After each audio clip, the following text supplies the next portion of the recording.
As the website Women Soldiers in War and Peace states so vividly, history raves about the heroics of men in war, but few instances are mentioned in which female courage was displayed. Yet during every conflict and the peaceful years between, they too were there. Here are some of their stories. Sarah Bradley Fulton was considered the mother of the American Revolution.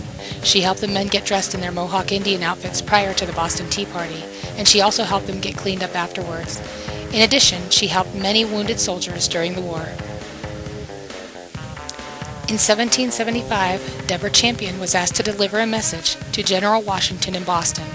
Riding with the family slave as an escort and disguised as an old woman, she evaded the British patrols and found friends who brought her and her message to George Washington. Lydia Dara, a Quaker woman, overheard the British commander planning a surprise attack on Washington's camp. After safely getting through British and American lines, she told what she heard. Her bravery saved the American army. Washington's troops were ready and the attack was no surprise. The Culper Ring was a spy ring organized under Washington's orders in 1778. Anna Strong, a member of this ring, helped to pass along messages by using her clothesline.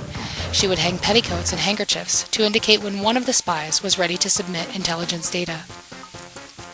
Agent 355 was another member of the Culper Ring. No one knows her true identity, but it is believed she was a member of the prominent Loyalist family that had access to British commanders and their information. She was eventually captured by the British and died on board the prison ship Jersey.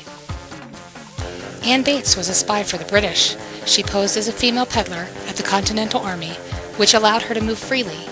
She would identify the weaponry and report to Sir Henry Clinton's army on important military information, such as the number of cannons, men, and supplies.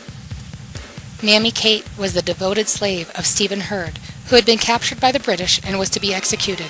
She traveled 50 miles to where Stephen was being held and offered her services as a washerwoman to the fort. This gave her access to Hurd's cell. One evening she entered as usual, but came out with Stephen curled in the linen basket on her head.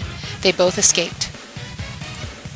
In 1781, Emily Geiger was entrusted with a letter from General Greene to General Sumter. After narrowly escaping one soldier, she was intercepted by a British scouting party. While waiting to be searched, Emily tore and ate the pieces of the letter. She was released and eventually made her way to Sumter's camp, where she delivered the message verbally. She rode 50 miles. This is but a small number of the brave women who demonstrated heroism in the face of danger. Without these amazing women, battles and even wars could have ended much differently. Their bravery will not be forgotten.